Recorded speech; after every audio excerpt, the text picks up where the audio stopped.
Hey guys, it's Father Andy Cravalho again, here with another episode of Man Fully Alive, the podcast for you and me trying to live this life fully alive in Christ, especially in our Lenten journey. And we come to our second week of Lent, and today I'd like to meditate again on St. Peter, that great apostle and called by Jesus by name. But today I want to think a little bit about the multiplication of the loaves. You know, a lot of times we as men, we feel like we're helpless. We feel like we are overwhelmed. We feel like the task that is given to us is too great for our strength, or maybe the difficulties that we face are sometimes insurmountable in our eyes. But yet, Jesus teaches us in the multiplication of the loaves. We hear in the gospel that Jesus has been preaching to this crowd, this huge crowd. In one account, it's 5,000, and then another time, Jesus feeds 4,000.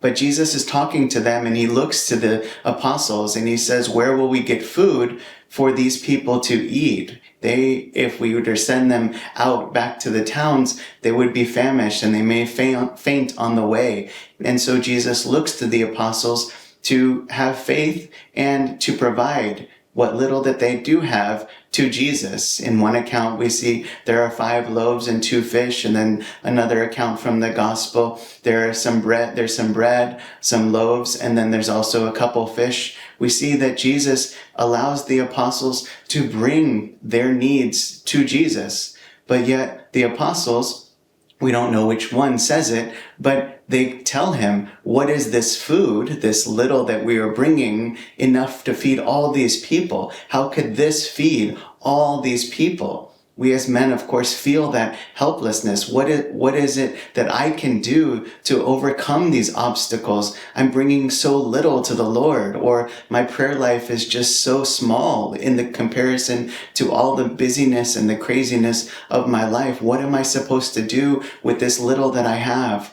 Well, Jesus asks us to have faith, men fully alive in Christ, knowing that the sacraments are going to supply for us, that he is going to give us the food that we need, and we can trust in him to give us the things that he promised us. And so Jesus, in those multiplication of the loaves, he says to the apostles, go and distribute it. Believe in me. Take what I have blessed and broken and distribute it to all the people that are here on these different hillsides. And so the disciples in faith, St. Peter, of course, and all the apostles pick up those baskets with the bread and the fish in there, and they start distributing it. And it seems to be extended through all, so that there is plenty. Everybody leaves satisfied, but then there are fragments left over. There is an overabundance that Jesus gives to us when we put our faith in him. St. Peter would have looked upon this incredible narrative, this incredible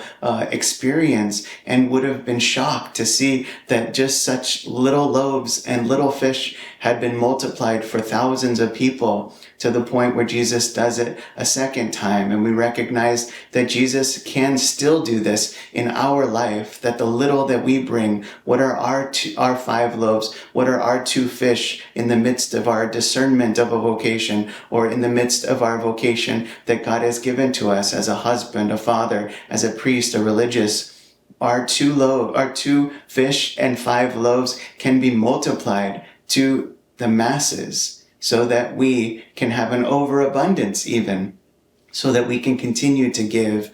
And this is how God works. He wants us to fill ourselves. He wants us to come to him. All we who are labored and burdened, come to him, come to Jesus, so that he can give us rest, so that he can fill us up, and then we can distribute it to all the masses, especially to our different family and friends and people that we encounter. So this is a reminder in St. Peter's life that God can multiply even the small things that we give to him. He is all-powerful and is abundantly generous. So, brothers in the Lord, I ask you to meditate upon this week, that God multiplies the loaves and the fishes so that we can have life.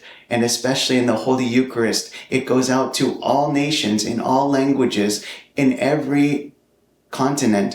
God's holy mass is being celebrated. God is giving an overabundance of the heavenly food that nourishes us on our journey to be men fully alive in Christ. So please like, share, subscribe to Man Fully Alive so that you won't miss any of our posts and that you can bring the Holy Gospel and the message of Jesus to men who are living in darkness and need this light in this Lenten journey. May God bless you. You'll be in my prayers, and I'll see you next week.